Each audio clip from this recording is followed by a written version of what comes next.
Ég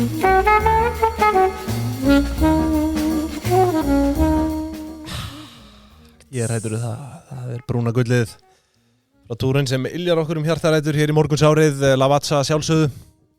Já. Ert þú í díkaf núna? Nei, ég búið með allt marga kaffi. Það samt í boði að fara í díkafinn, sko. Já. Að vera svona fullvíraður í morgun einhvern veginn, sko. Já. Bara gott að vita möguleikann. Já. Þetta er mjög góð punktur. Menga í kringu þig hérna. Nei, ég held ég sé búið með 6 bolla. Það? Já, til að þetta tekið upp. Erfiðu morgun, maður. Já, vinn upp. Já, þú sér það, þökkum Lavazza kærlega fyrir. Já, og verðum við ekki að byrja á að þakka fyrir okkur? Já, vera hérna með okkur. Vorum í HÍ fyrir viku. Herðu, þú kallaði það. Ég hef aldrei haft svona góða upplifun af public school. Nei, því líka rugli maður. Verðmatskúrs með hagfræðinemum. Já, hagfræðinemum. Við vorum þarna gesta prófessorar, ef svo má orðið komast. Já. Þetta var svona skemmtileg lífsreynsla. Þakkum fyrir komuna. Að ná þessu, að fá þetta tækifæri. Já. Vorum að spjalla hressi nemendur og þau voru nú bara sko... Þau grilluðu okkur. Já, við vildum nú bara spyrja mikið út í okkur og... Já. Og hérna... Svo helst þú frábæra kynningu. Já, þakka þér. Á verðmati á... Sjávarútvegsfyrirtæki. Já. Sem allt önnur skeppna, heldur en bara svona almenna sjóstreymis. Já. Verðmat. Já, þetta var upplausnarvirði. Það var svona kenning hvernig þú tekur upplausnarvirði. Það er samt áhugavert að sko...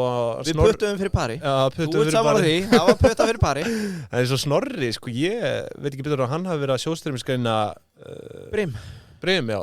Já. Í hérna, sínu verðmöndum. Og síldarvinnslunar. Já, hann hefur gert það. Já. Hann hefur reyndar ekki gert það lengi núna, allavega 1 ár. Þá fekk hann alltaf send kvótaverðin hjá mér. Já. Og var með til samanburðar. Upplýsnaverði heimildana og svo sjóstreymi. En Brim og síldarvinnslan fara að vera helviti flókin apparat. Því að það blandast inn í sölufyrirtækin. Já. Áframvinnsla, fasteignir hérna, þú veist. Já, einmitt. Þetta er ekki klift og skori eins og með þetta litla hérna, fjölskyldufyrirtæki sem ég tók. Nei, einmitt. 1 bátur í drift og sko. Allt undir. Júsú hamborgararnir. Já, þeir eru best í bænum. Já. Hamborgarar okkar kynslóðar. Já, byrju, hvernig var þetta með Júsú? Það var einhver ávöxtur. Mamma, ég vil fá hamborgarar minna kynslóðar. Þetta heyri ég. Byrju, Júsú var hérna, það var eitthvað svona ávöxtur eða ekki, eða svona sítróna eða ekki. Sko, ég held þetta sé, svona sítrus ávöxtur. Það er ekki allir sem vita það. Nei, sem finnst í hérna, hvað getum við sagt, Suðaustur-Asíu. Já, áhugavert. Ekki alveg með landafræðina á hreinu, en þetta er svona... Þau eru náttúrulega með Júsú sósu þarna, sem er stórgóð. Hún er frábær. Og þetta var held í valinn svona ári áður en að Júsú opnaði. Þeir voru alltaf segir, sem var á baku þetta, að árinu eftir held ég þetta hafi verið valið svona trending flavor.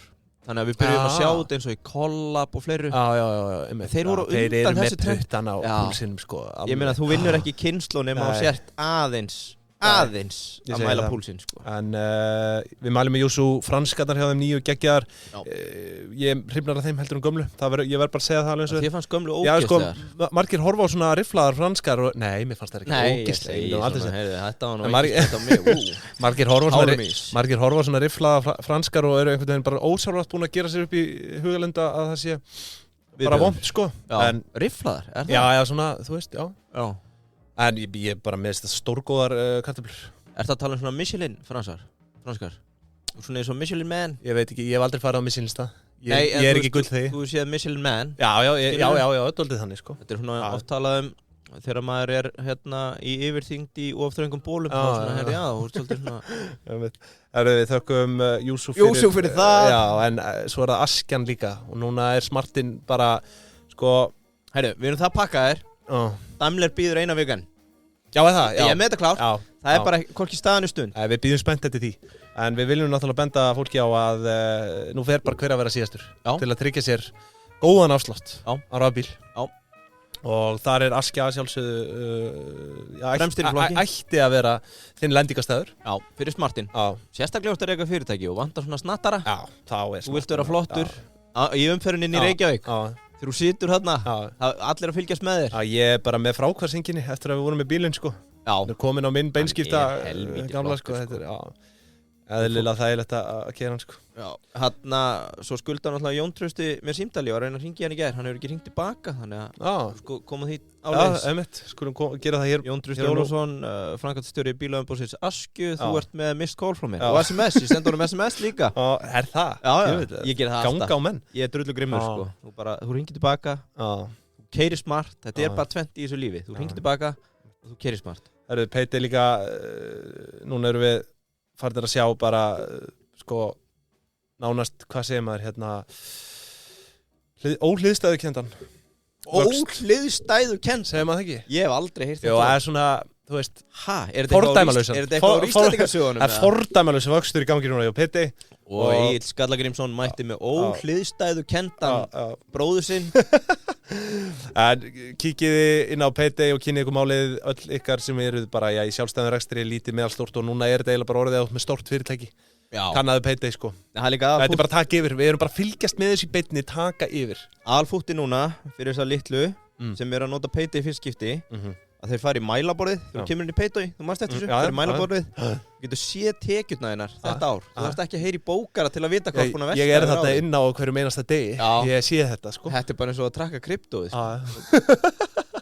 Lítill krakki namningur. Gengur vel í Seðlabankanum í Kópavogi. Hvað er ég að græða í dag? Hvað græði í gær? Við erum með hérna stútfullan þátt af fréttum og alls konar gúmilaði. Og kannski bara svona við hæfi, ég veit ekki, að byrja aðeins á borginni. Já, borgin maður. Búið að vera uppi fótur og fitt þarna, Dóra Björt kallar eftir lýðræðislegum vinnubröðum hjá fjölmiðlum. Já, ég sé það. Við erum sem betur fyrir ekki ríkisstyrktir, þannig að þetta á ekki við okkur. Við meðum segja það sem við viljum. Hún kallar eftir lýðræðislegum vinnubröðum hjá fjölmiðlum sem eru ríkisstyrktir. Þú veist, það sem við köllum bara að stýra fjölmiðla á umfjöllun, en ekki? Á mannamáli. Og hvar höfum við séð það áður? Í flestum sósíaliskum, kommunískum lýðveldum. Já, sko, það er eiginlega svona trend sem ég hef dálítið að segja um þetta. Ef þú ætlar að fá pening frá ríkinu, þá átt þú að gera eins og stjórnmálumenninni segja þig. Sko, í fyrsta lagi, þá er þetta hræðileg hugmynd og vegur bara frjálsri fjölmiðlun og í grunninn bara málfrelsi ef við förum þangað. Mér fannst nú svolítið fútt í þessu. Já, en svo er það auðvitað hægt að velta því fyrir sig hvort þessi ríkisstyrki til fjölmiðla, þú veist, af hverju þeir eru ennþá í gangi. Já, þeir eru náttúrulega bara nýbyrjaðir, þetta er bara 30 ára gamalt dæmi. Já, ég veit að, þú veist, af hverju er þetta í gangi? Það er verið að gera upp hérna á milli fjölmiðla í rauninni og þeir virðast ekki ná að reka sig án þessara styrkja margir hverjir, eins og við nú séð. Og þú veist, hver er stærsta tekjulind fjölmiðla í dag? Jú, það eru auglýsingatekjur. Og sem leiði mig á þennan þriðja punkt og í rauninni bara rót vandans. Leyfið bara þessum fjölmiðlum að keppast á frjálsum markaði, þú veist, þetta er, þú veist, af hverju andskotanum er ríkisstofnunin RÚV á auglýsingamarkaði? Það er rót vandans fyrir mér. Já. Því að, hérna, hér... Það segir af hverju, annars færu peningandi bara í Facebook og Google. Já, þú veist, það er náttúrulega það sem að stjórnvöld hafa borið fyrir sig, sko. Já, að þau ætla að fara að handstýra auglýsingamarkaðum. Peningandi fara náttúrulega bara þar sem að, auglýsendur vilja ná til fólks. Já, bara, þú veist þess að ég segi, bara þetta, svona auglýsingamarkaður er bara algjört, sko, algjört grunnprinsip að þetta sé bara samkeppni, skilur, bara frjálsmarkaður, sko, fyrir mér. Og það er allir sína skoðun á málunum og það síðasta sem við viljum er að ríki sé með einhver tök á því hvað skoðun fólk hefur á hlutunum, eins og ég segi, það kann nú ekki góðri lukka að stýra og hefur hvergi gert, en þú veist, hér er hún að tala um, sko, að þetta sé svona of pólitískt take hjá vitnar í Morgunblaðið þarna, Árvakur sem er stærstur. Þeir eru búin að vekja mest athygli á því hvað reksturinn gengur illa og henni líka það ekki. En hún kemur samt ekki með einn rök hvað er rangt framsett hjá þeim. Þannig að það er kannski mátt fylgja hvar þeir eru að skýta svona upp á bak. Já, en þetta er sko... En ég var búin að lofa sjálfum mér, fjölskyld og vinum að við myndum ekki taka annað þátt í að ranta yfir ríkið. Já, þetta er bara svona, en þú veist, ég er að reyna að finna sko styrkina sem voru veittir hérna. Já, það var einhver staðar í vikunni. En hérna... Svo er annað teika, hann alltaf að tala um þetta sé, hvað heitir þetta, fjórða valdstöðin eða eitthvað. Já, sko. Þú veist, fjölmiðlar hafa völd og þú veist, fólk vil meina því að fylgja ábyrgð sem ég er alveg sammála, skilur, en það fólk hefur bara sína skoðanir, mismundi. Við sjáum alveg eins vinstri vanginn tuða á heimildinni eins og hægri vanginn á MBL, skilur, og þú veist, þetta er bara mismunandi svona sjónarhorn einhvern veginn, bara svona út frá þessu. Þannig að, þú veist, mér veist einhvern veginn alveg galið að allast í þessa ríkið að stilla þetta einhvern veginn af, sko, það bara svo einhvern veginn verið að varpa fram eins og lýðræðisleg umræða muni verða undir ef að fjölmiðlarnir ná ekki að halda sér uppi á sér ríkisstyrkjum. Við sjáum það nú með Twitter og Facebook að ég held að lýðræðisleg umræða hafa aldrei átt sér jafn mikinn stað og þegar allir geta básuna eins og vilja á eigin vegg, sko. Þannig að það hefur örugglega aldrei verið jafn auðvelt fyrir einstaklinga að koma sér á framfæri. Samanber Snorra Másinni, ritstjóra, sem er bara komin á fullt og orðin ég sá það einhvers staðar, vinsællega heldur en eiginlega flest podcast sem að RÚV stendur fyrir, sko. Þrátt fyrir enga ríkisstyrki. Þannig að hann kemur sínum lýðræðislegu skoðunum á framfæri. Algjörlega. Og ég held að hann verði í pubquizinu okkar, tvær ykkur. Já. Hann og Jakob Birgis. Ég kom með áskorun. Við ætlum að fá 2 comedians, celebrities, til þess að keppa á móti öllum hinum í salnum. Ég sagði Jakob reyndar ekki frá því, en hann fjellst á það að reyna að koma og plata Snorra með sér. Chess After Dark bræður alltaf mæta. Já, eru þeir búin að búa að koma sína? Já, þannig að fólk sem að hlustar á Pinguna vill koma í BizQuiz hjá okkur og er með blæti fyrir öðrum hlaðvörpum, látið þið sjá okkur. Munið bara því þau eru í áskrift, kostar litlar 1490 krónur á mánuði og þá eru við með miða hann inn í Arena. Er ekki einhver afsláttur á bjór, pítsum? Jó, við fiffum það, sko, það er ekki spurning.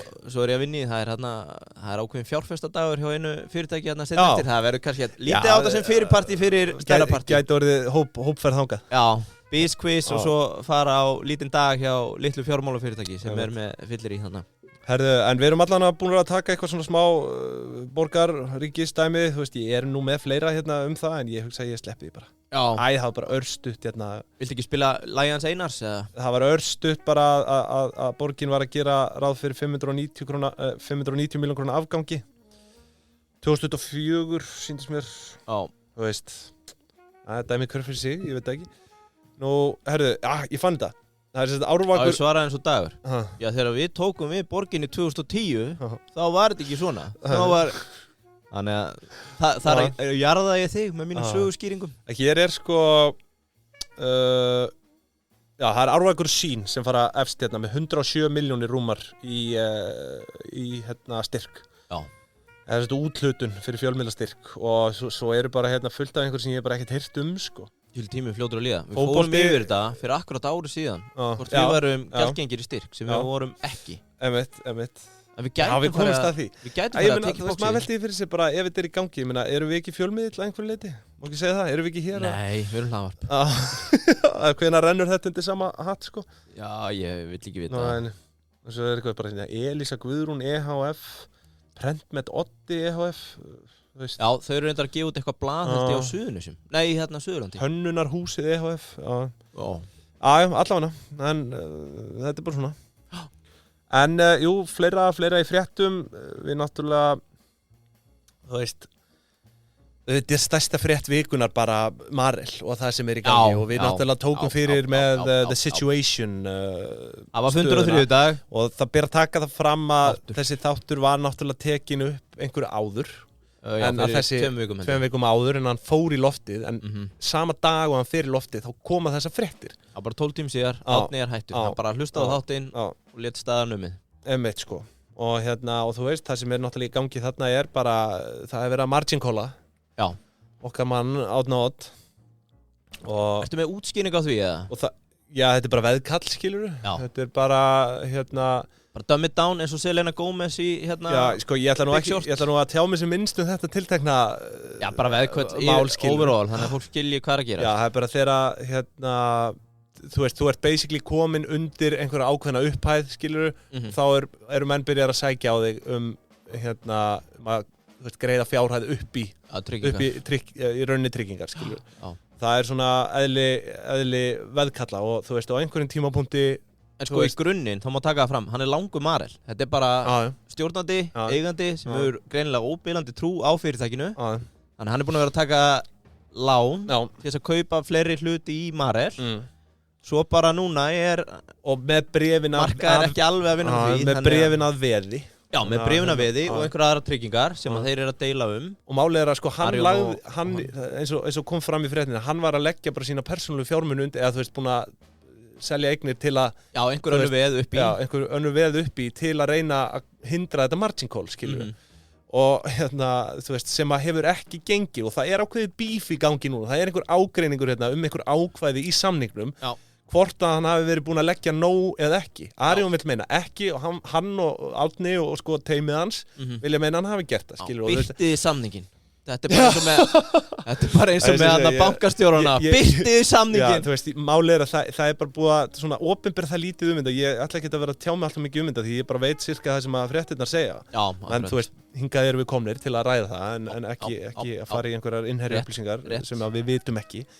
En þú veist, þetta hefur farið illa í markaðinn, hans fráfall þarna þegar við erum að taka þetta upp Marel búið að hækka lækka 10% segi. Já, núna í morgunsárið á 50 degi. Já, og bréfin lækka 6,4% bara fyrsta daginn eftir. Já. Og sko, en þú veist, það sem að gerast er að Arion í rauninni að taka 44 milljón hluti í Eyri Invest HF sem í rauninni, þú veist, hluthafi í Marel. Förum yfir þetta allt í þættinum, þannig að við skulum ekki dvelja mikið á því. Hvað segirðu? Já, við fórum yfir þetta í þættinum, þannig að fólk getur hlusta á... En bankin er allavega í grunninn, bara svo neglum þetta niður, er að eignast 1,2% hlut í gegnum þetta eignarhald. Já, rétt. Og þannig að þetta er, þú veist, maður veldi því fyrir sér. Nú bara spökulera. Hvort að menn innan bankans fagni þessu? Já, ég veit það ekki. Þú veist, það er bara svona, ef við ætlum bara að fara í mannlega hegðun í grunninn, skilur, þú veist, þetta er allt, og yfirborðin svona, já, þetta er bara svona innrammað og við bara tökum þessu. Ætli menn sé ekki dálítið high five þarna á baku tjöldin, bara svona, við náðum þessu. Ég veit það ekki, ég meina, af hverju ætti að vera því? Er þetta sigur að fá um hlut? Ég veit það ekki, skilur, þú veist, maður velti því fyrir sér. Þetta er náttúrulega bara, þetta virðist vera lose-lose, því að þeir eru að taka bréf sem eru ekki að ganga upp í tryggingar. Svo er áframhaldandi lækkun, þannig að maður spyr sig, er einhverja frekari tryggingar sem eru undir í lægra verði? Og þetta gæti enda náttúrulega bara illa fyrir Arion, bara, þú veist, ef að Marel fyrir í skrúfuna, þá er þetta ekki til að fagna yfir. Ég er bara svona velta þessu fyrir mér, hvort það sé eitthvað bara svona, það sé einhver stemning innan hús bara. Ég veit ekki, það er líka alveg spurning, hversu liquid eru bréf í Eyri núna? Landsbankinn hefur ekki selt sinn hlut í mörg ár. Þrátt fyrir að ég held að þeim hafi verið skikkað til að gera það, eða verið með einhverja leiðbeiningar, þannig að Þetta er áhugavert scenario en virðist vera mannlegur harmleikur sem við hörmum en þú hlærða þessu Nei, hér finnst þetta mjög fyndið Ég hef náttúrulega bara hlæja og hlæja Ég hef átt hlut í Marel áður svo það komið fram en hann er lönguseldur lönguseldur en Marel náttúrulega fer upp í sko tæplega 1000 á tímabili hvort það verið 21 eða byrjun árs 22 Þetta er harkalegt drótt á 2 árum. Já, við erum búin að vera að sjá alveg bara... Eina sem ég spyr mig í svona stöðu, maður er ekki nógu djúpur í svona fjármálagjörningum, en því ég var að kynna með Seth Klarman, sem er svona einn af leikendunum í þessu. Það er gæðin sem lánaði Eyri Invest, lánið á 15% vöxtun, sem við fórum yfir í þættinum. Að hluti af hans strategíu er líka að verja sig með því að kaupa put-optiona. Og þegar þú fer svona langur og ert með allt undir ert ekki með einhverja varnir líka eða?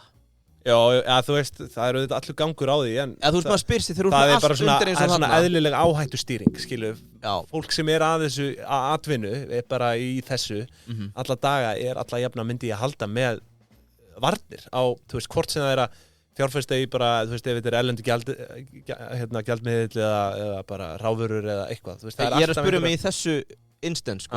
Ætli Árni hafi bara ekki verið með neina varnir við þessu, eða? Eru varnir að bresta? Ég skal ekki segja, ég minna, þú veist, tökum sem dæmi bara Mark Cuban, hann selur í .com-bólunni, bara þegar hún er í hápunkti, og hann basically tekur svo skortstöðu, skilurðu. Bara á allt? Já, bara til að hetsa sig, því að hann vissi að þessi peningur myndi, eða þú veist, þetta væri bóla, hann átti að segja á því, að þetta myndi springa, og bara til að hetsa sig út af því að peningurinn var læstur. Í hvort það hafi verið ár eða 2 hann mátti ekki selja þú veist hvað gerist þú veist hann fekk bara borgað í bréfum þannig að hann fer í rauninni og tekur skortstöðu gegn sínu eigin félagi eða markanum, ég man ekki hvernig það var þar að leiðandi þetta var bara svona delta neutral þú veist þetta bara endaði bara held ég bara í sömu upphæð sem hann fær útgreidda og þú veist þetta er alveg stórmerkilegt sko ég þekki þetta ekki alveg til hlítar en Viltu ekki alltaf vera delta neutral eða? Er það ekki Jó, Er það ekki það sem við sækjumst eftir í þessu lífi? Jó, við erum öll delta neutral. Geturðu sett það í kapsjón á þættinu? Þetta er fræðilegt Sækjum delta neutral. Þetta er portfólio þegar sko. Pingjan er delta neutral. Er það ekki? Jú, ég myndi segja það. Heyrðu, ég var að fara, ertu með annað það? Ég er nefnilega sko með yðar í skinninu að komast í áhrifavaldadjúsi. Já, við skulum þá lofa að sjálfsögðu inkasso og fyrir þeirra störf. Já. Áður en að því verður. Já, þeir stóðu með Arion í þessu og bara, heyrðu, það er komið gjalddagi, núna er eindagi. Allir þau hafa verið í þessu eða? Nei, ég veit það ekki. En prinsip er að sama, að ekki leyfa skuldum að fara fram yfir eindaga. Nei, auðvitað ekki. Lítill, meðalstór rekstur, þið þekkið þetta. Það er inn á inkasso.is, tengið þetta við Payday, þannig leið og reikningur er komin á eindag í Payday. Og bara rúlar þetta yfir í inkasso og það er eitt sem ég langar að benda á. Já, þú ert oft með stóra kúnna sem er bara sveitafélag eða annað sem er bara með flókin ferli við að samþykja og fleira. Að þú getur búið til lista inn í inkasso. Segjum bara, ég sé að rukka hérna Kópavogsbæ, alltaf einhverja ráðgjöf og ég veit bara að fer alltaf yfir eindaga og ég vil ekki vera að stefna þessu viðskiptasambandi hættu með því að vera alltaf að senda þeim kröfuna strax. Þú getur sett Kópavogsbæ á lista þannig að þeir fá aðeins annað treatment. Já, bara svona, þú veist, bara svona sérsniðið. Og þetta er mjög eðlilegt í viðskiptum og mjög þægilegt hvernig inkasso leysir þetta. Ég hef notað þetta áður í öðrum einbjörgjörðum. Ef þú ert nýr í business og þorir þess ekki, það mun allir skilja þig, sko. Já, þetta er líka bara oft með að vera feimið við þetta, sko. Stór fyrirtæki, þau eru þannig að, hérna, Gunni í bókhaldinu áttu eftir að samþykkja og Gústi markastjóri, hann er búinn að vera veikur, þannig að geturðu gefa okkur 3 daga í við, þetta er bara svona. Fyrir utan að stærstu segja bara við borgum til 90 daga, bara fokka þér. Það er bara gangur lífsins í þessu. Já, það er bara staðan. Heyrðu, áhrifavalda djús í bóði hafsins, sko. Ég fór að tengja þetta við hafið út þegar þeir eru að vinna með okkur. Við erum svona, ég er E-list celebrity, þú ert svona B+ að verða. Er það? Það er að henda með þar, wow. Já, er það ekki? Ég er bara hálfa upp með mér hérna að heyra þetta. Sko, þú varst, ert ekki B+ eða? Nei, það. Sjónvarpi kemur í A- held ég. Já, er það ekki? Já, ég held að ég er náttúrulega að vera í sjónvarpinu þannig í febrúar, sko. Já, kannski ertu B- núna og ferði B+ í sjónvarpinu. Já, hver veit? Já, jú, klálega. Ég myndi kannski segja. Þú verður maður er orðinn TikTokari. Já, það tikkar. Það tikkar í, sko, yngstu kynslóðan allavega. Já, og sjónvarp er í rauninni það sem breytir í A. Já. Það kemst enginn í A ef hann er ekki búinn að vera á kameru. Við skulum sjá til. Já, allavega. Sko, við elskum hafið elskar okkur. Já. Og ég fann eina lummu með sykri fyrir þig, kallinn minn. Já, var rúsínu líka það? Já. Ok. Döðlur, ég er hann háður sem helst döðlum sem allir auðlýsa. Hefur þú smakkað þetta? Já, við skulum ekki nefna á nafn hér. Nei! En það eru komið copycats. Já, strax? Alveg leið, sko. Bara Íslendingarnir, þeir sjá velgengni utanfrá. Við kopíum þetta. En reyndar með fullt af nýjum bröðum. Þannig að ef þú eru að vera döðlu óð eins og ég, fáðu ykkur eina lummu með sykri og döðlum. Já, ég er rúsínumaður í lummundar. Ég vil rúsínur og sykur. Já. Heyrðu, the influence of influencers. Já. Það er það sem ég ætla að taka fyrir. Ok. Sko, áhrifavalda. Já, er að aukast í flestum löndum heims undanfarin ár, nema í Kína. Já, I wonder why. Já, ég reynda líka. Þú mátt koma þitt teika eftir. Sko, hvað meinar? Þeir voru að logsjóða fólk inni í COVID. Þeir bara eldu uppi bara hérna staðsendingur á símanuðinum. Já. Þú varst áhrifavaldur og varst eitthvað að tala gegn þeim. Bara logsjóðu inni og fyrst ekki mat og... Já, ok, allavega. Áhrifavaldar hafa engin áhrif í Kína, sko. En sko, bara til að geta heimilda, þá er það hérna Katharina frá Statista sem birti áhugaverða samantekt. Ég er mikill aðdáandi Statista. Já, ég tel það að vera nokkuð legit. Að öðru leyti, eins og alltaf, þá er engi sprettan á mér. Já. Það farið varlega við hlust og do your own deal. En hérna, þetta er sem sagt rannsókn sem hefur verið gerð tvisvar, 2019 og 2023. Og þetta er spurningalisti til almennings sýndist mér 30 eitthvað löndum þar sem að er spurt hversu stór hluti, að tekið saman hversu stór hluti almennings kaupi vörur eftir að hafa heyrt að þið á samfélagsmiðlum. Það er að segja, ertu að kaupa það sem að áhrifavaldar er að auglýsa? Það er sennilega mest í Kína. Já, sko, það er mest í Kína. Hvað var það samfélagslegt svona einhvern veginn? Þú veist, þetta kannski varðar svona einhvers konar kaupmennsku, þú veist. Það er það sem ég sagði, þetta er að aukast allstar í heiminum nema í Kína.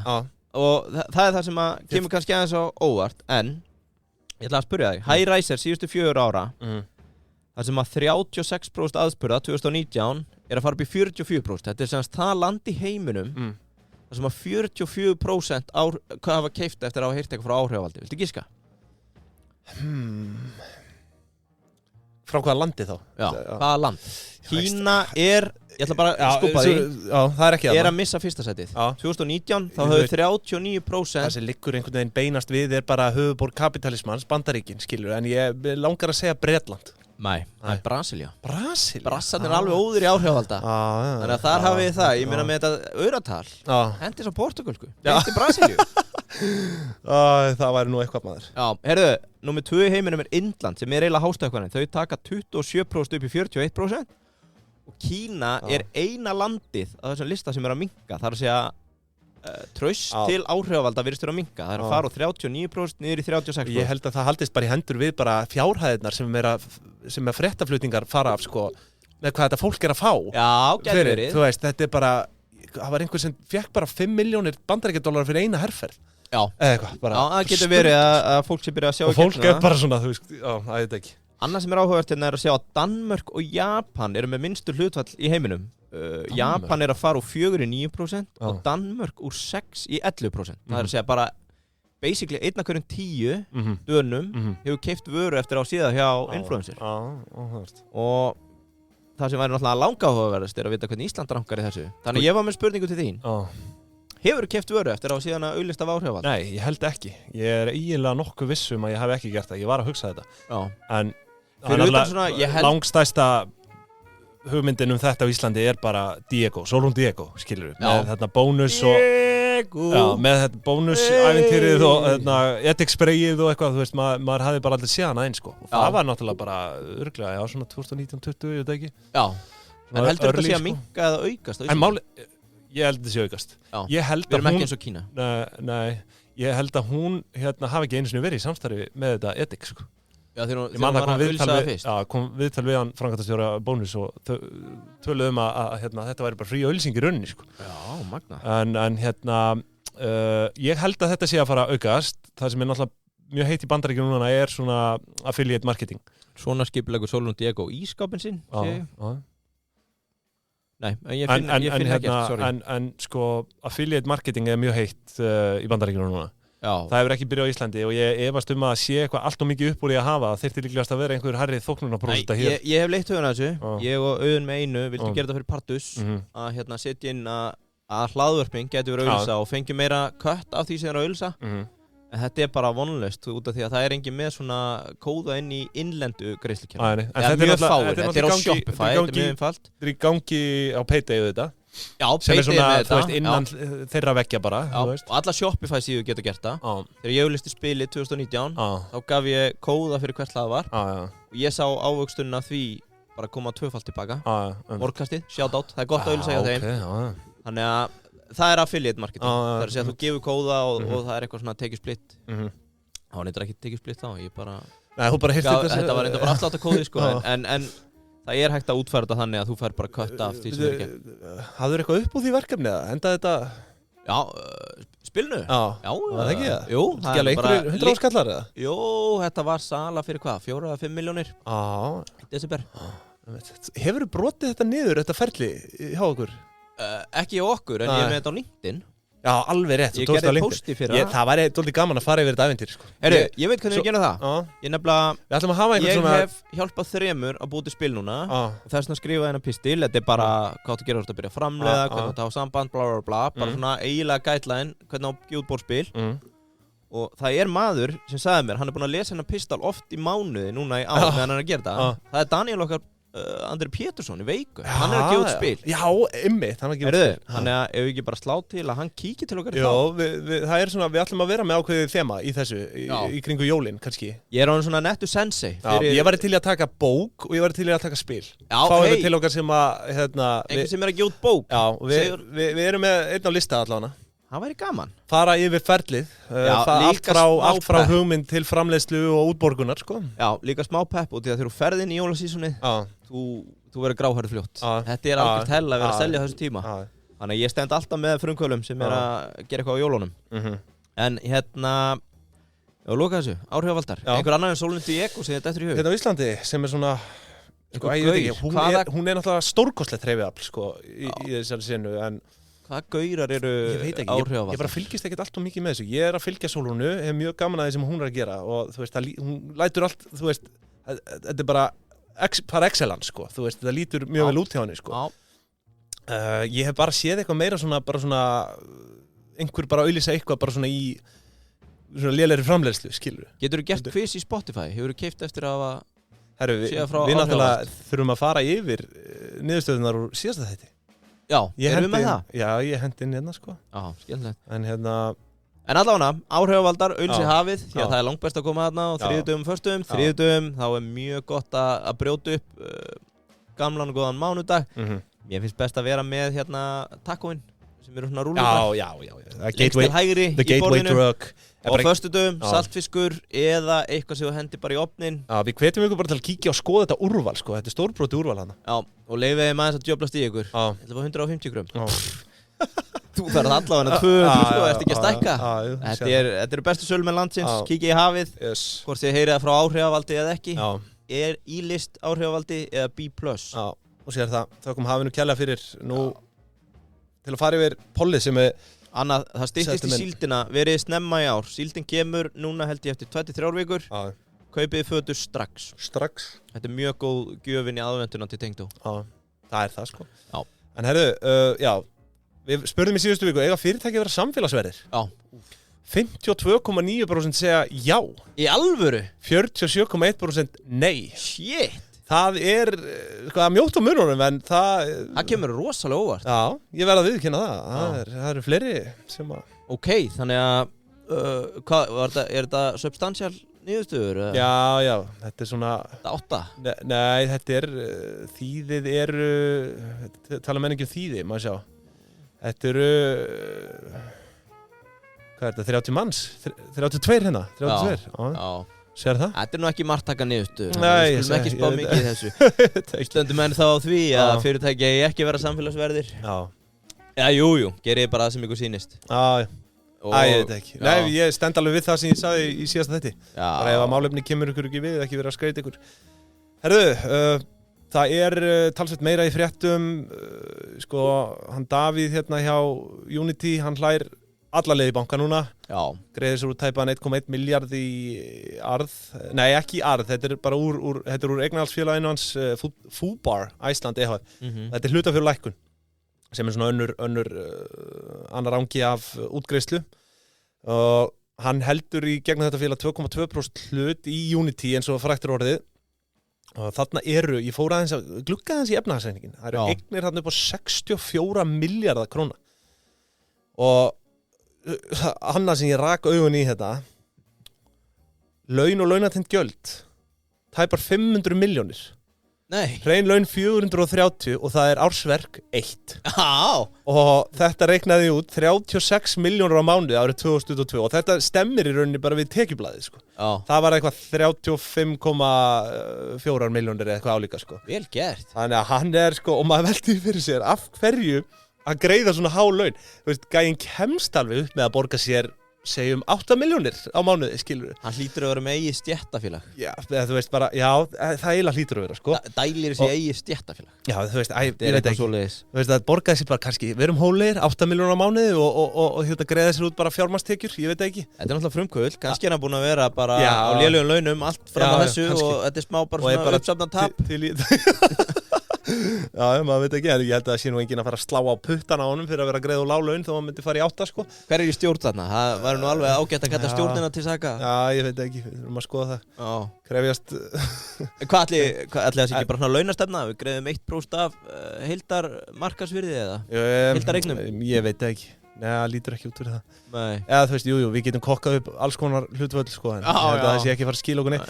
En ég var að velta einu fyrir mig, þú talar stéttarfélög og svona sem er náttúrulega... Hvað er þetta í tekið per starfsmann þá, hjá honum? Ég er ekki með ársendingu fyrir framinni núna, ég tók bara screenshot af launum og eignum. Er einhver nýlegu listi? Er hann ríkast maður landsins? Eða Bjöggi... Nei, hann er ekki ríkastur, ég held að Bjöggi tróna á tónum, ég held að Róbert Westman sé stutt á eftir. Já. Og það Davíð komið 3. Já. Ég held að, þetta ekki svona 1-3 svona stóreigna menn? Já, Davíð og Góliat maður, hann er að berjast þarna gegn einhverjum Livia Djöfsum Vonaði ég ekki að gleyma neinum við verðum svo skúli það eru náttúrulega huldumenn út allt sko. Já.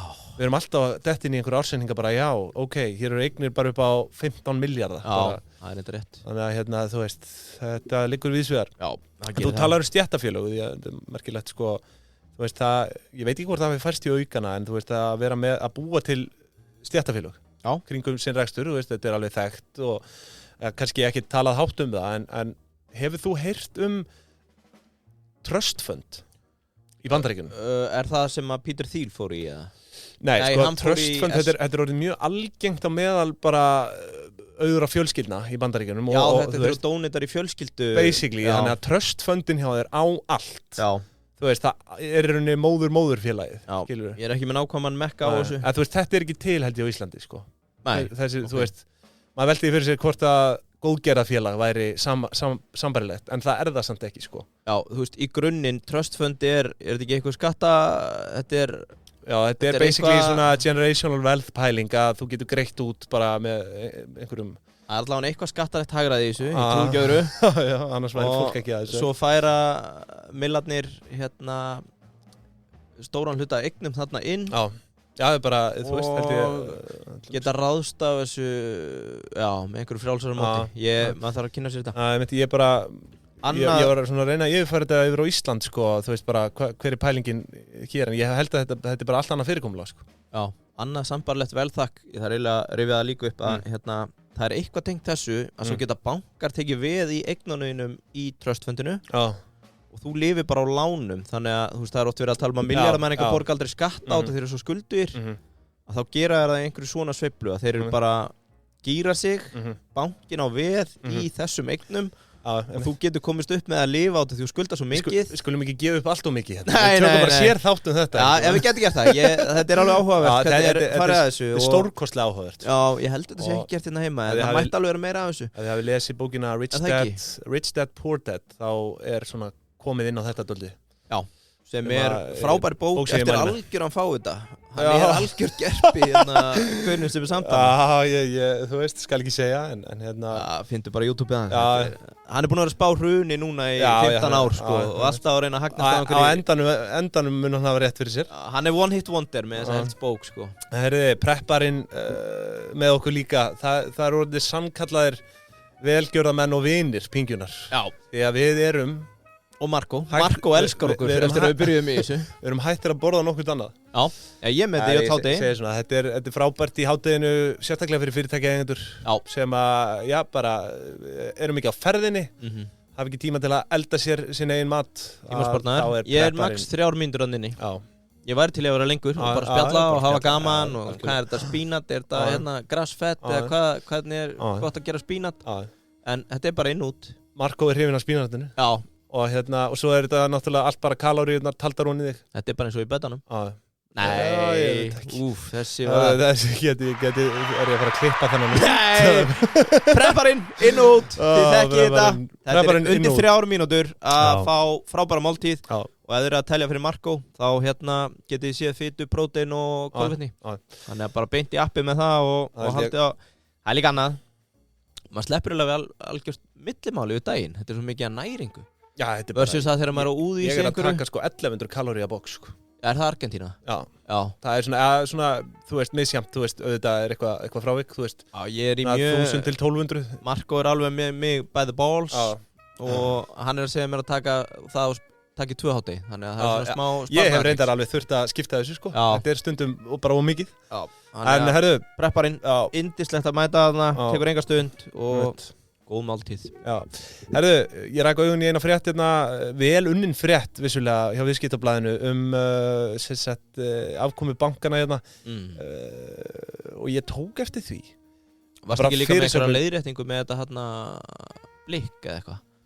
Jó Sent frá við fengum sent frá Blikk heitir ekki Blikk? Jó, og þú veist, það sem við gerum við miðlum bara upp á fréttum skilur, og við erum veltuð því fyrir okkur Ég þekki bara engisbrettuna Hún er bara á okkur og það sem að við fórum Kunnum maður sjálfsögðu að meta þegar fólk sendir okkur ef við erum að fara með randmál sem við náttúrulega alls ekki það sem við viljum að fara í loftið Nei, þú veist, ég meina við lesum þetta bara upp á fréttunum skilur, við bara erum að bregðast við þeim Já, við erum aggregator En þú veist að þetta er vissulega þannig að samkvæmt fréttinum áttu túlka eins og við séum að safna upplýsingum og afhenda þriðja aðila gegn gjaldi sem ekki staðan.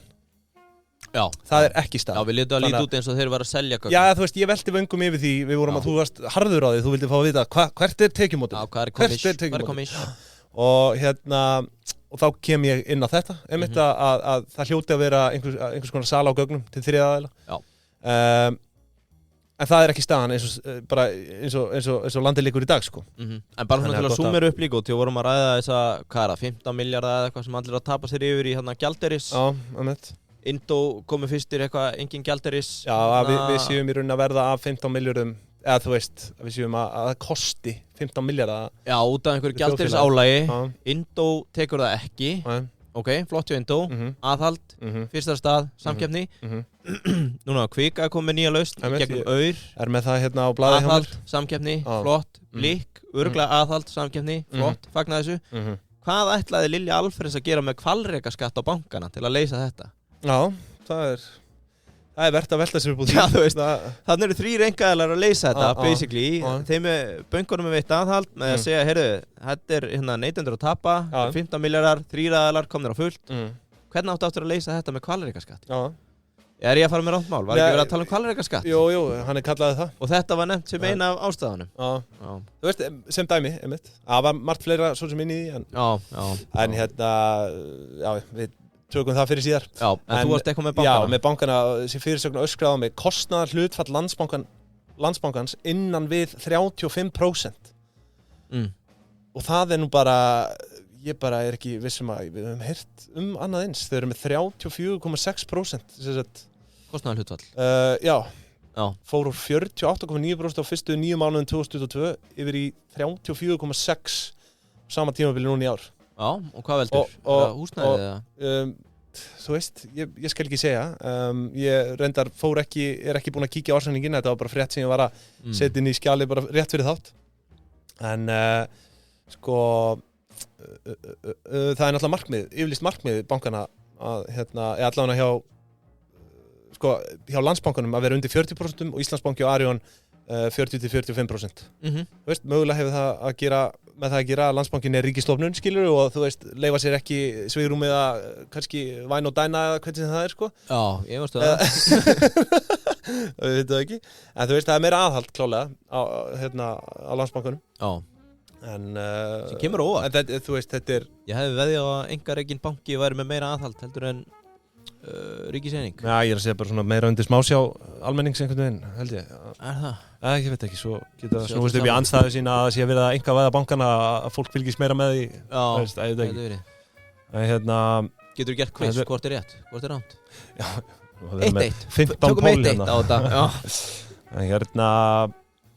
Já. Á ég ekki að fara að stökka á Seth Klarman? Já, ertu með hann eða? Já, þá sem er í áskrift og hlusta á Marel þáttinn, þá er svona einn af leikendunum í þessu Eiris Arion banka, ekki Arion banka, Eiris Marel máli, er semst lán sem kemur frá að hluta til Bauhaust Group, sem að hann stofnaði maðurnafni Seth Klarman, sem að skilgreinir sig sem value investor, og ég ætla að taka kvót, það er eitt sem okkur vantar okkur Íslendinga.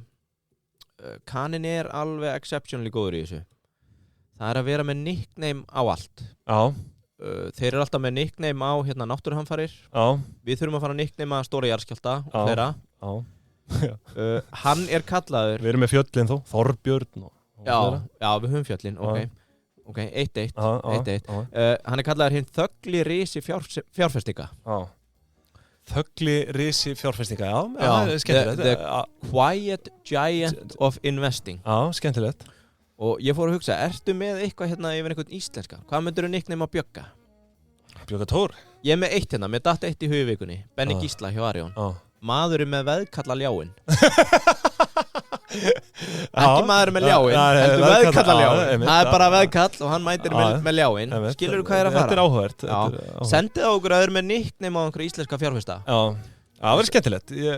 Pingjan.pingjan.is eða eru með hugmyndir. Já, bara Messenger eða inn í Dýbit og Pingjan. Við ætlum nú, Dýbit og Pingjan, við viljum minna á hana. Hún er til, Facebook-grúpan okkar. Þannig henni er 16-1700 manna samfélag en það virðist bara Facebook er orðin óvinnur okkar. Já, það er komið í strífið okkur. Bara fólk sér ekki það sem við setjum inn. þá bara byrtist það ekki fyrir fólki, það kom ekki notification eða neitt, þannig að endilega setja þetta bara inn í daglega rúndin með keldunni og fleiru, bara keldan, dýbit og pingjan, hlutabréf, léli ávöxtun lífeyrissjóðanna, þú veist, þið ekki þetta, bara spá í þessu. Heyrðu, hinn þöglir í þessi fjárfestinga. Sko, sem ég segja djöfullin sem kom öll í háa loft, Seth Klarman, Seppi Klármaður, fæddur í New York 1957, ertu með mynda á honum fyrir framæði, það er oft gott. Það er svona. Sko, ungur árum kom með áhuga á fjárfestingum og ég fann hérna 2 heimildir. Önnur segir hann hafi keypt fyrstu hlutabröðin 12 ára. Viltu giska í hverju? Í hverju er value investor að kaupa 1969? General Motors. Nei. New York Yankees, hafnabastarnir. Einmitt. Það sjálfsögðu. Önnur segir hann hafi keypt fyrstu hlutabröðin 10 ára. General Motors var ekkert gali gisk samt. Nei, bara mjög gott. Ég nefnilega sko, ég glemd að segja í hverju er 12 ára Yankee að kaupa, þá það svona hint. New York Yankees. Meina það. En náðu ekki alveg í gegn, stundum bara er þetta stundum er það bara. Sko, og hinn sagan segir hann hafi byrjað að kaupa 10 ára og hafi keypt í Procter & Gamble og því að notaði svo mikið af plástum frá þeim. Það er snjöll viðskipti á mínum aldi. Það er hugsjónamennska sko. Gerir þetta með eigin vörur eða? Fjárfestur í einhverju sem þú bara hefur áttaði á að þú notar ógeðslega mikið? Nei, ég held ekki. Nei. Ég held ekki. Ég er í þessu banka minn, það er mjög grunnur markaður, þú veist, hérna einhvern veginn, skilur þú? Já, en þú veist, ég meina, þú veist, þú ert að tala um einhverja vöru, skilur þú? Nei, það er allir að tala um hvað tryggingafélagi er að græða manni. Þannig að ég sagði bara, ok, þá ætla ég bara að kaupa x hluta í tryggingafélaginu hverju ári, bara mjög sniðugt, reyna að fá það tilbaka. Ég hvort ég er að borga háa fjárhæðir til þeirra, kannski fæ ég eitthvað tilbaka í arðgreiðslum. Netflix, margir búin að vera með Netflix lengi, kaupa þar. Bankarnir, en allavega, ok, við erum ekki í þessu. Ég er í þessu. Þetta er ekki svona þáttur. Já, þetta er ekki þannig þáttur. Svo er hérna hraðspóla, sko, hann var í alls konar braski. Fyrir Columbia, endar í Harvard, lærir hagfræði og aðhyllist virðisfjárfestingar. Aðhyllist Benjamin Graham, sem við erum komið inn á, sem er faðir value investing. Tekur MBA og hann heldur lungin. Hann er að kynnast prófessorum í MBA í Harvard. Eitt er að hafi selt hlut í einhverjum svona lokal hérna sjónvarsstöðum og efnast einhverja tæpa $30 million og þeir eru 4. Er þetta bara eins og við höfum selt áttuna? Já, og svo bara kynnistu prófessorunum í HR, Gunni Sig og einhverju gæja sem er að kenna verðmati bara við erum með smá pening, við viljum að þú eri framkvæmdastjóri og hann kemur inn á lúsa launum með litla $27 million. Það er bara þeir veði á hann og Bápost er sko, þetta eru skammstafanir frá öllum hinum gæjanum áður en að hann kemur að þessu. Allt í góð með það, fylgir virðisfjárfestingum í allt og öllu, greinir fyrirtæki alveg í tætlu með tillit til undirverðlagningar og hann er silent típa, hann hefur gefið nokkra fyrirlestra á YouTube og fleira, en á öðru leiti er ekkert svakalega mikið svona sem færð frá honum og ég fann bara hérna nokkra fjárfestingar og það fylgir bara sögunni að hann hafi verið með 20% meðal ávöxtum frá stofnun á ári. 25%? Sér þú það? Ég notaði mér til upplýsingaöflunar ChatGPT, Bard frá Google og Wikipedia. Okay. Og vandamáli er, eins og þannig að fyrstu hlutabréfakaupin. Hann er flokkaður í þetta sem legendary investor. Já, á einhverjum stað segir 10 ára, einhverjum 12 ára. Þetta er bara mismunandi eftir 2 gervigreindum. Þannig að fólk, do your own fucking deal. Þannig að það talaði fyrstu árin, þá forðuðust bankar að taka upp síman og tala við hann, eins og Goldman. Því að hann spurði svo mikið út í markaðinn og þeirra væntingar og fleira að menn nefndi ekki að tala við hann. Hann var svo djúpur. Allavega, hann ásóldi breakthrough í hruninu og margar sögur svona í seinni tíð sem hafa verið skrifaður það hvernig hann kemur inn upp úr 2008. Og AEG, sem var held ég tryggingasamstæða í Bandaríkjunum, sem fór mjög illa, ég held að þetta er American International Group. Kom mjög illa út úr hrunnu, fyrir þungu þar inn. Hann fær til dæmis veru að því einhvern tímann í 2008 að Peloton Partners frá London væri að losa $1 milliard í eignum. Væri bara að fara undir og væri bara að selja. Hann ákveður að sækja $4 milliard, 4 B og fyrir bara í kauplaup í Smáralind. Þetta er bara, þetta er eins og mamma þeir eru afsláttur í Smáralind. Þetta er bara nammi búðin. Já, og hérna þetta er bara að kaupa, það er sögurinn að hann hafi verið að kaupa fyrir $100 million á dag á tímabili. Shit. Hann bara sá virði allstaðar acquisition mode. Já. upp á 2008, 2009 skuldabréf, hlutabréf skiptir engu máli hann fór inn samt með neikvæð ávöxtun þessi 2 ár upp á 7 og 13% en svo þegar við náðum okkur á strik eftir hrunið springur þetta út Einn saga hérna af lyfjafyrirtækinu Facet Biotech sem kostaði $9 á hlut en áttu handbært fé sem samsvaraði $17 á hlut. Hann var búinn að greina þetta sem sagt virði er bara á hlutabréfamarkaði $9. Hann sér bara kastöðuna, reiknar bara hlut, samsvarar $17. Sem er bara mjög einföld aðferð til að komast að því hvort að fyrirtæki þú veist en það finnir alltaf auðvitað líka bara eftir skuldastöðu og öðru. Tólkabát upplausnarvirði. Þetta er oft bara fyrsta leiðin. Já, en þetta er eins og, þú veist, þetta fyrir líka eftir skuldastöðu, skilur ég meina. Já, og hann er náttúrulega líka veðja á það að þessi fyrirtæki nái sér aftur á strik. Þetta eru tímabundin hérna skakkafull í rekstrinum og það segir hérna fyrirtæki voru á endanum yfirtekið á $27 hlut þannig að hann fær ágætis ávöxtun en sko og þarna kvótaði hann þegar móðurfélög út unga börnunum sínum þá voru þau oft vanrækt og undir verðlögð þannig að þegar fyrirtæki er að taka spin-off á einhverjum svona deildum og annað sem gera separate þar er hann mættur sko þau eru vanrækt og undir verðlögð sniður sko Mér finnst áhugavert þú segir 25% því að sko Warren Buffett Ég sagði 20%, þú sagði 25%. Já, 20%. Já, en það er bara Warren Buffett er með do your own deal. Já, Warren Buffett er með sko 9,2% eða 9,51 í compounded. Já, fyrir miklu lengra tímabil. Síðustu 30 ár sko. Nú, okay, bara sama tímabil. Já, en það er bara síðustu 30 ár. Já. En hann er með 22 sýnist með frá upphæði. 22%. Já. Þetta sjáum það er komið 20, 22 og 25%, allt einu þætti. Heyrðu, ég er með 2 punkta. Ég er að tala um Warren Buffett. Já, Buffett. Ég er að tala um Warren Buffett. Sko, 2016 þá var hann með $31 miljard í stýringu, assets under management. 2020, nú máttu giska. Veistu hver er stærsta einstaka eign? $1,48 miljardar. Safnarar eru mikið hana. Kaup og selja. Ég veit ekki. Safnarar? Já, ef þú verður að safna einhverju.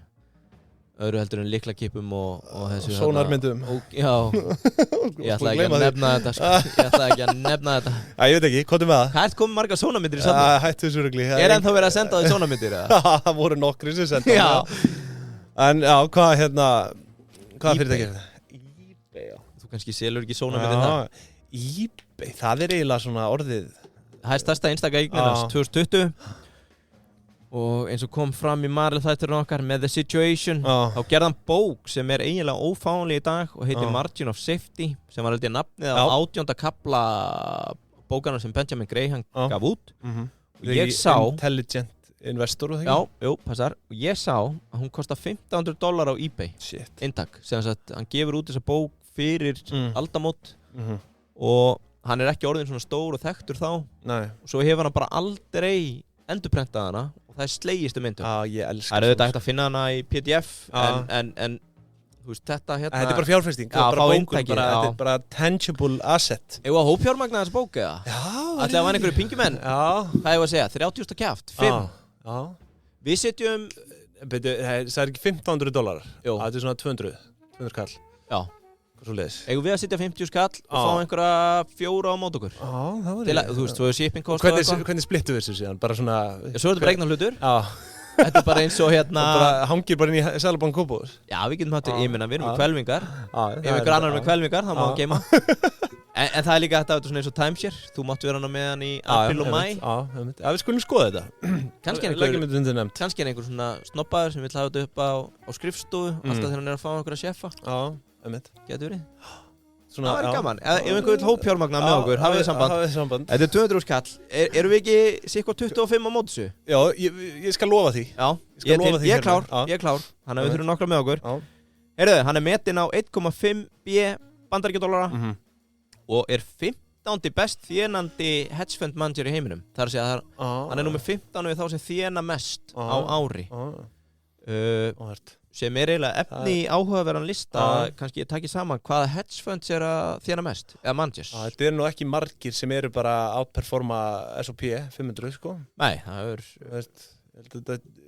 yfir 10 ár heldur séu 99% sem gera það ekki sko eitthvað svoleiðis 99%, já, sér það 90% yfir 5 ári eða eitthvað Outperformaði líbana eða? Já, svo það Outperforma líbanir hérna vístöluna hérna heima, þekkir það? Þekki það ekki í sögulegu samhengi en það hlýtur fjandinn hafið að vera að sé gerð krafa að allavega þau séu að outperforma verðbólgu, raunávöxtun sjá þessu Já, hvernig það inn á keldunni, við kíkjum aðeins á keldunni í dag Það held ég alla jafna sko Hvernig líta líbanir út í dag? Ég veit ekki, ég skal ekki segja Ég ekki djúpur inn í fjárfestingum lífeyrissjóðanna Nei, vertu fegin En hérna, já, bara takk fyrir þetta Já, hér höfum við neikvæða ávöxtun upp á 0,87 sé ég síðastliða ár En ég menna þú veist, það er eins og OMXI sé að Íslenski lífeyrissjóðurinn gera gott mót, hann er með 3,16% jákvæða Þannig að, já En þú veist, svo þetta náttúrulega bara þannig að lífeyrissjóðir eru líka rosa mikið bara fjárfesta svona í félögum auðvitað bara á markaði, sko, þú veist, þessum stóru, þannig að Já, þetta eru samfélagslega ábyrgar fjárfestingar, er það ekki staðan? Jú, það er það sem við viljum Herru, já, ertu búinn með vinn okkar? Ég er tæmdur Og að lokum, þú vilt ekki fá lánað hjá hann? Nei, það er vist svona 1, 2 og 3 í þessu eins og kom fram í þættinum Mark kvótað Situation fór yfir þetta hann fór yfir lánið, gjörningin hann er með gisk á hvaða gengi þeir fá 8% í Marel þegar hann rennur út samningurinn, var það ekki 480 krónur eða manstu það? Nei, 300 manstu gengið? Ég maður ekki, þið þurfa að hlusta hvað hann sagði? Já. Nei, ég maður það ekki Hann er náttúrulega guðruglegar, það er búið að gleyma hvað hann sagði Ég maður ekki Herðu, Jónfrúin með okkur nú bara er allt í fullu svingi í kringum jólhalborun og þau eru bara, hvort þau hafi ekki hafist í gær Þannig að það er alveg komið tími á að íhuga þetta að fara að bóka borðin Það er líka bara að verða sniðugt að taka þetta seinnpart nóg Við erum kannski aðeins léttar á sér í des Það er náttúrulega emitt Það er ekki spurning En jólamatsseðillinn, hann er dottinn inn á jónfrúin.is og gildi til 31. desember Þannig að, sko, já, eins og ég segi það er bara engin betri staður til að vera á hlaðborði jólin ekki á hlaðborði, heldur bara í jólastemningunni sjá, hérna, heldur jónfrúin Hvernig væri að fara Nei, uppbóka Heyrðu, þið þurfa að kíkja á þetta Þetta er Já, ég er alltaf búkast upp eða? Já, þetta er fljótt að gerast Þannig að drífið ykkur inn á